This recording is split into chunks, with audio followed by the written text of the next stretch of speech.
तो बच्चों चलिए इस क्वेश्चन को सॉल्व करते हैं। क्वेश्चन बोल रहा है a tube is filled with water and a wooden cube 10 centimetre cross 10 centimetre cross 10 centimetre is placed in the water. The wooden cube is found to float on the water with a part of it submerged in water. When a metal coin is placed on the wooden cube, the submerged part is increased by 3.87 centimeter.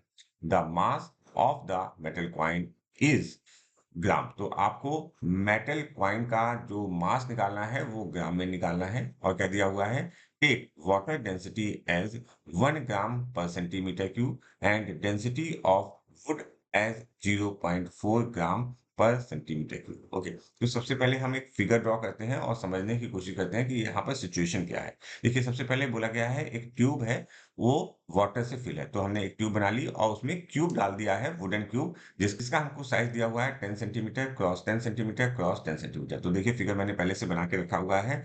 ये हमारा जो है that is an wooden cube और ये जो wooden cube है ये water में क्या है, सबमर्ज्ड है। अच्छा, इस पर्टिकुलर सिचुएशन में जो हमारी पहले सिचुएशन दी गई है उसमें हम ये कह सकते हैं कि जो इसका वेट नीचे की तरफ लग रहा होगा वो इक्वल टू होगा किसके बराबर, इसके माइनस फोर्स के बराबर होगा। ठीक है, तो यहाँ पर हम कहेंगे W is equal to F B.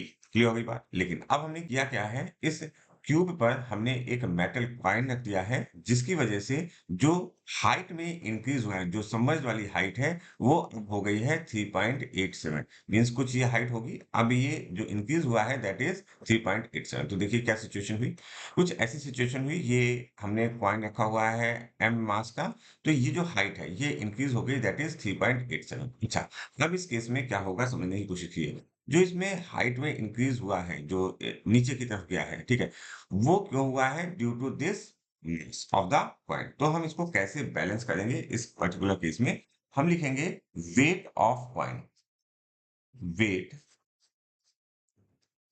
Of coin is equal to addition of upthrust force, addition of upthrust, और you can say addition of बॉयज फोर्स, किसी भी तरह से कह सकते हैं। अब हमने क्या लिखा, mass of the coin multiplied by the gravity, means ये आ गया हमारा क्या, weight is equal to density of the liquid. सबसे पहले density of the liquid multiplied by volume immersed multiplied by the gravity. Okay, so देखो ये जी और ये जी कैंसिल आउट हो जाएगा, तो हम लिखेंगे mass of the coin is equal to density of the liquid. तो density of the liquid, density of the liquid is 1, density of the liquid is 1। Volume immersed को क्या लिखेंगे, तो देखिए समझने की कोशिश कीजिएगा, यहाँ पर वॉल्यूम इमर्स्ड क्या होगा। देखिए 10 सेंटीमीटर 10 सेंटीमीटर एंड 10 सेंटीमीटर ये क्यूब है, ठीक है, तो जो हमारा इफेक्ट पड़ रहा है वो एक साइड पे पड़ेगा, वो उसकी हाइट पे पड़ रहा होगा, हाइट पे। ठीक है, तो हाइट की जगह हम क्या यूज करेंगे, हाइट की जगह हम यूज करेंगे 3.87। ओके, तो हमने लिखा वॉल्यूम के लिए 10 multiplied by 10 multiplied by 3.87। Okay, तो अगर आप इसको सॉल्व करोगे तो मास ऑफ द कॉइन आ जाएगा 387 ग्राम। क्लियर, तो हमारा जो आंसर आ जाएगा दैट इज 387 ग्राम।